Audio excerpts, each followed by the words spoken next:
তিনটা দলের সাথে ডক্টর মোহাম্মদ ইউনূসের বৈঠক শেষ হলো। বিকালবেলায় এনসিপির সাথে, সন্ধ্যায় জামাতের সাথে। কিন্তু ফলাফল কি দাঁড়ালো এটা কিন্তু একভাবে বলা যাবে না। তবে বিষয়টা তিনটা দল একভাবে প্লেস করলো না। একটা বলা যায় যে জটিল অবস্থার মধ্যে পড়লেন ডক্টর মোহাম্মদ ইউনূস বা তার সরকার। সেটা কি? জামাত বলছে যে জুলাই সনদ বাস্তবায়নের জন্য এটার গণভোট নভেম্বরে হইতে হবে। এনসিপি কি বলল?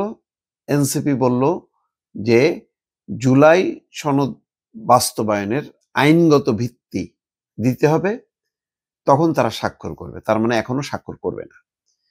আর একটা কি বলল? বলল গণভোটের পরেই তত্ত্বাবধায়ক সরকার নিয়ে আলোচনা। তার মানে আলোচনা করাই যাবে না। অথচ বিএনপি বলেনি যে তত্ত্বাবধায়ক সরকার তারা এখনই চায়। তারা বলছে যে বর্তমান সরকারকেই তত্ত্বাবধায়কের মুডে চলে যেতে হবে, যাতে নির্বাচনটা নিরপেক্ষ হয়। তার মানে হচ্ছে যে এনসিপি যেভাবে বলার চেষ্টা করলো যে তত্ত্বাবধায়ক মানে বর্তমান সরকারকে তত্ত্বাবধায়ক না অন্তর্বর্তী সরকারই মিন করতে হবে, এবং এটাই এখানে যদি তার দুই ছাত্র উপদেষ্টা থাকে তাতেও সমস্যা নেই।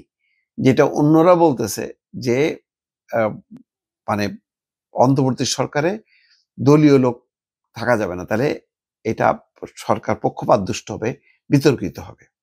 কিন্তু সম্ভবত মানছে না, এবং তার কাউন্টার যুক্তি হিসেবে কিন্তু তারা বলে ফেললো যে অন্য দলের সুপারিশে যাদেরকে নিয়োগ দেওয়া হয়েছে তাহলে তাদেরকেও সরাইতে হবে।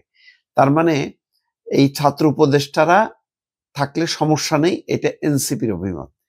এই অবস্থায় ডক্টর মোহাম্মদ ইউনূস কি করবেন? নভেম্বরে কি গণভোট চায় বিএনপি? চায় না। বিএনপি চায় নির্বাচনের দিন গণভোট, একই সঙ্গে দুইটা গণভোট, আলাদা দুইটা নির্বাচন চায় না। এই সমস্যাটা আমি জানি না কিভাবে সমাধান হবে। আর একটা দাবি দেখেন, ইসি পুনর্গঠন, নির্বাচন কমিশন পুনর্গঠনের দাবি জানাইছে। সেই দাবি বিএনপিরও না, জামাতেরও না। কারণ তারা মনে করে না যে এই নির্বাচন কমিশন নিরপেক্ষ। তারা ক্ষুব্ধ হয়ে আছে সম্ভবত শাপলা প্রতীকের জন্য।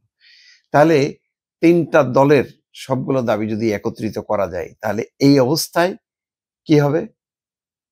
জুলাই সনদ নিয়ে আদেশ জারির আদেশ, জুলাই সনদ নিয়ে একটা আদেশ জারি করার আশ্বাস দিছে ডক্টর মোহাম্মদ ইউনূস। তাহলে আদেশ জারি হলে তো আর গণভোটের দরকার নেই, নাকি আছে আমি জানি না।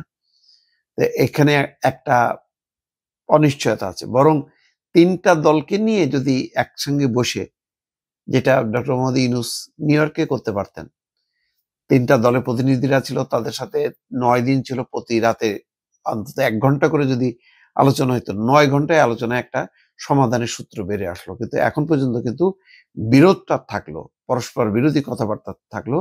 বিএনপি যা চায় এনসিপি তা চায় না, এনসিপি যা চায় জামাত চায় না, জামাত যা চায় বিএনপি চায় না। এমন অবস্থায় কি হবে সিদ্ধান্ত, কি হবে এই জটিলতার নিরসন, সেটা এখন দেখার বিষয়। দর্শক।